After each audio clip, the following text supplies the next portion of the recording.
पूरे पूरे दिन मुझे सोने नहीं देता और चुपके से एक सीन निकालता है। केरल के एक छोटे से गांव में मंदिर की घंटियों के बीच हुआ एक ऐसा विवाह जिसने देखते ही देखते पूरे देश में तूफान खड़ा कर दिया।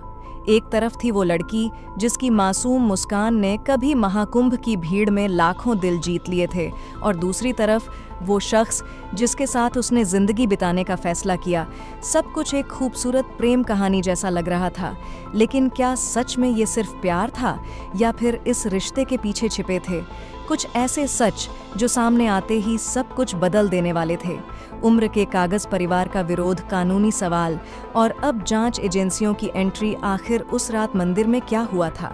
क्या ये शादी सच में दो दिलों का मिलन थी या फिर कानून की नज़र में एक बड़ा सवाल? और सबसे बड़ा सवाल क्या, जो सच सामने आ रहा है वो सब कुछ बदल देगा। जानने के लिए बने रहिए इस वीडियो में, क्योंकि ये कहानी जितनी दिखती है उससे कहीं ज़्यादा गहरी और रहस्यमयी है। दोस्तों, 11 मार्च 2026 को केरल के तिरुवनंतपुरम जिले में पोवार के निकट अरुमानूर स्थित श्री नैनार देव मंदिर में महाकुंभ की चर्चित लड़की मोनालिसा भोसले का फरमान खान के साथ विवाह संपन्न हुआ था, जहां उन्होंने हिंदू रीति रिवाजों के अनुसार मंत्रोच्चारण के साथ एक दूसरे को जीवन साथी बनाया। इस घटना ने शुरू में एक प्रेम कहानी के रूप में सुर्खियां बटोरी, लेकिन बाद में उम्र और कानूनी पहलुओं को लेकर गंभीर सवाल खड़े हो गए हैं। इस पूरे मामले पर आपके क्या विचार हैं? कृपया इस वीडियो को लाइक करें और कमेंट में अपनी राय ज़रूर साझा करें ताकि चर्चा सकारात्मक दिशा में आगे बढ़ सके। मोनालिसा भोसले मध्य प्रदेश के खरगोन जिले के महेश्वर कस्बे की रहने वाली हैं और वे पारधी समुदाय से ताल्लुक़ रखती हैं, जो एक घुमंतू जनजातीय समूह है। उनकी कहानी असल में पिछले साल प्रयागराज में आयोजित महाकुंभ 2025 के दौरान शुरू हुई, जब उन्होंने रुद्राक्ष की मालाएं बेचते हुए एक साधारण सी लड़की के रूप में वीडियो में कैद हो गईं। उनकी आंखों की अनोखी चमक और सहज मुस्कान ने सोशल मीडिया पर तूफान ला दिया और लाखों लोग उनकी तस्वीरों और क्लिप्स को शेयर करने लगे। महाकुंभ की भीड़ भरी गलियों में रुद्राक्ष बेचने वाली इस युवती की वायरल फेम ने उन्हें रातों रात एक सनसनी बना दिया। फिल्म निर्माताओं और मॉडलिंग एजेंसियों से ऑफर आने लगे और वे इंदौर से लेकर मुंबई तक चर्चा का विषय बन गईं। लेकिन इस प्रसिद्धि के साथ ही उनकी निजी जिंदगी भी सार्वजनिक हो गई और परिवार की चिंताएं बढ़ने लगीं। फरमान खान महाराष्ट्र के रहने वाले एक अभिनेता और मॉडल हैं, जिनसे मोनालिसा की मुलाकात महाकुंभ के बाद एक फिल्म प्रोजेक्ट के दौरान हुई थी। दोनों ने एक दूसरे को बेहतर तरीके से जानने का मौका दिया और धीरे धीरे रिश्ता गहराता गया। मोनालिसा के परिवार ने इस रिश्ते को लेकर शुरुआत से ही असहमति जताई, क्योंकि यह अंतर्जातीय और अंतर्धार्मिक था। उनके पिता ने उन्हें वापस घर लाने की कोशिश की, लेकिन मोनालिसा ने अपनी मर्जी से आगे बढ़ने का फैसला किया। मार्च 2026 की शुरुआत में दोनों केरल पहुंच गए, जहां मोनालिसा ने तंपनूर पुलिस स्टेशन में पहुंचकर परिवार के दबाव की शिकायत की और सुरक्षा मांगी। पुलिस ने उनकी बात सुनी और कानूनी प्रक्रिया के तहत उन्हें संरक्षण प्रदान किया। इसके बाद 11 मार्च को अरुमानूर के मंदिर में विवाह हुआ, जहां स्थानीय प्रशासन और कुछ राजनीतिक हस्तियों की मौजूदगी भी रही।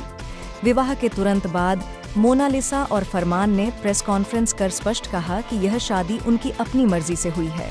उन्होंने किसी भी धर्मांतरण या प्रेम जिहाद की बात को सिरे से खारिज किया और बताया कि दोनों हिंदू रीति रिवाजों से बंधे हैं। मोनालिसा ने कहा कि वे 18 साल की हैं और अपना फैसला खुद ले सकती हैं, जबकि फरमान ने भी जोर देकर कहा कि रिश्ता पूरी तरह से सहमति पर आधारित है। उन्होंने अपनी उम्र के दस्तावेज भी दिखाए, जिसमें आधार कार्ड और जन्म प्रमाण पत्र में जन्म तिथि 1 जनवरी 2008 बताई गई थी। इस बयान से शुरू में विवाद थमता दिखा, लेकिन कुछ दिनों बाद ही नई जानकारी सामने आई, जिसने पूरे मामले को उलट-पुलट कर दिया। विवाह के बाद सोशल मीडिया पर बहस तेज हो गई, जहां कुछ लोग अंतर्जातीय प्रेम को समर्थन दे रहे थे, तो कुछ परिवार की असहमति और उम्र को लेकर सवाल उठा रहे थे। मोनालिसा की पारधी जनजातीय पृष्ठभूमि को ध्यान में रखते हुए राष्ट्रीय अनुसूचित जनजाति आयोग ने इस मामले में संज्ञान लिया। मार्च 2026 के मध्य में एक वकील प्रथम दुबे की शिकायत पर आयोग ने जांच शुरू की और महेश्वर के अस्पताल रिकॉर्ड्स की जांच की गई। इन दस्तावेजों में मोनालिसा की जन्मतिथि 30 दिसंबर 2009 बताई गई, जिसके आधार पर विवाह के दिन यानी 11 मार्च 2026 को उनकी उम्र 16 साल 2 महीने से थोड़ी अधिक थी। इस खुलासे ने कानूनी प्रक्रिया को नई दिशा दी और जांच एजेंसियों ने तथ्यों की पुष्टि के लिए मध्य प्रदेश और केरल पुलिस के बीच समन्वय स्थापित किया।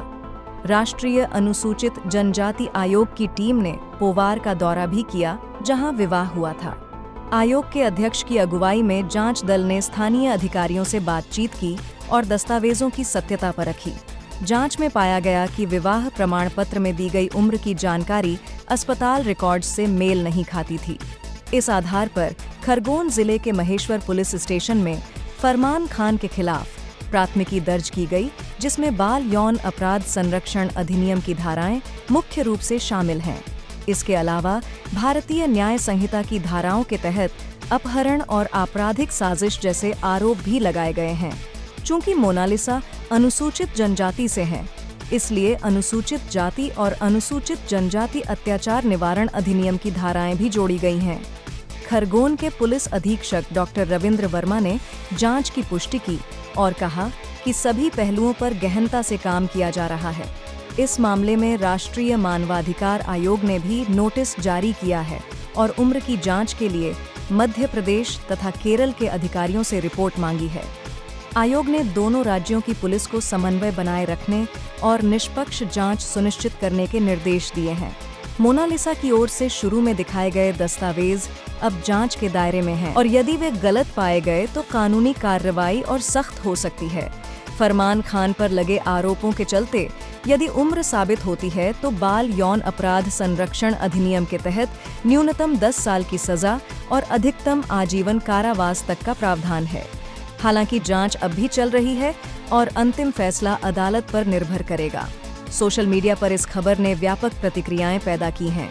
कुछ लोग बाल अधिकारों की रक्षा पर जोर दे रहे हैं और कह रहे हैं कि कानून हर स्थिति में लागू होना चाहिए, चाहे मामला कितना भी चर्चित क्यों न हो।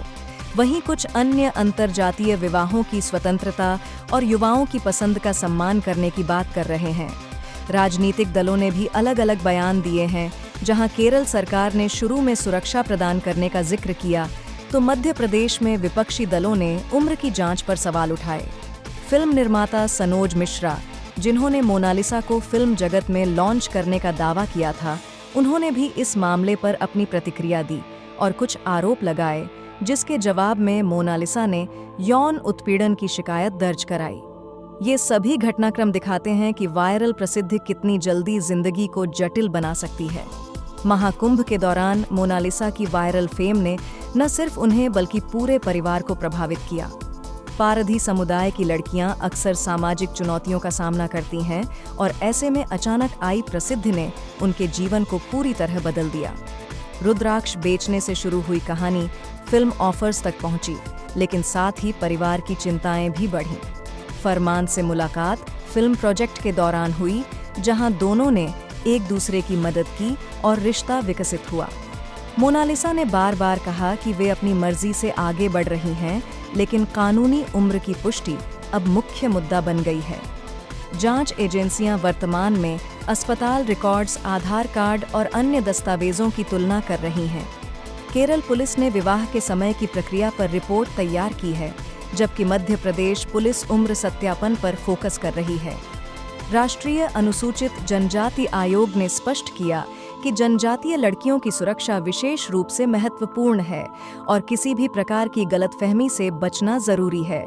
इस बीच मोनालिसा की मौजूदा स्थिति के बारे में विस्तृत जानकारी सार्वजनिक नहीं की गई है, लेकिन परिवार की ओर से स्वास्थ्य संबंधी चिंताएं व्यक्त की जा रही हैं। इस मामले ने देश भर में कई महत्वपूर्ण मुद्दों पर बहस छेड़ दी है। बाल विवाह रोकथाम कानून, उम्र की सही जांच और सोशल मीडिया की भूमिका, इन सब पर गंभीर चर्चा हो रही है। कानूनी विशेषज्ञों का कहना है कि विवाह प्रमाण पत्र जारी करने से पहले उम्र की पुष्टि अनिवार्य होनी चाहिए, ताकि भविष्य में ऐसे विवाद न हों। वहीं सामाजिक कार्यकर्ता बाल अधिकारों की रक्षा के लिए जागरूकता पर जोर दे रहे हैं।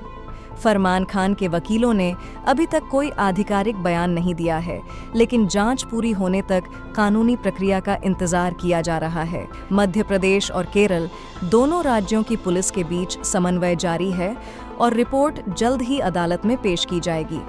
राष्ट्रीय मानवाधिकार आयोग की निगरानी में जांच निष्पक्षता सुनिश्चित कर रही है। इस पूरे घटनाक्रम से एक बात साफ है कि वायरल प्रसिद्धि के साथ जिम्मेदारी भी आती है और कानून हर नागरिक पर समान रूप से लागू होता है। मोनालिसा की कहानी शुरू में प्रेरणा देने वाली लगी, लेकिन अब यह कानूनी और सामाजिक जटिलताओं का उदाहरण बन गई है। आप इस मामले में क्या सोचते हैं? कृपया वीडियो को लाइक करें और कमेंट में अपनी राय साझा करें ताकि हम और बेहतर चर्चा कर सकें। जैसा कि जांच आगे बढ़ रही है, हमें तथ्यों पर भरोसा रखना चाहिए और किसी भी पक्ष को बिना सबूत के दोषी ठहराने से बचना चाहिए। कानून का शासन और नाबालिगों की सुरक्षा हमारे समाज की नींव है। इस मामले का अंतिम फैसला अदालत करेगी और हम सभी को इसका सम्मान करना चाहिए। उम्मीद है कि सच्चाई सामने आएगी और न्याय की राह पर सबको विश्वास रहेगा।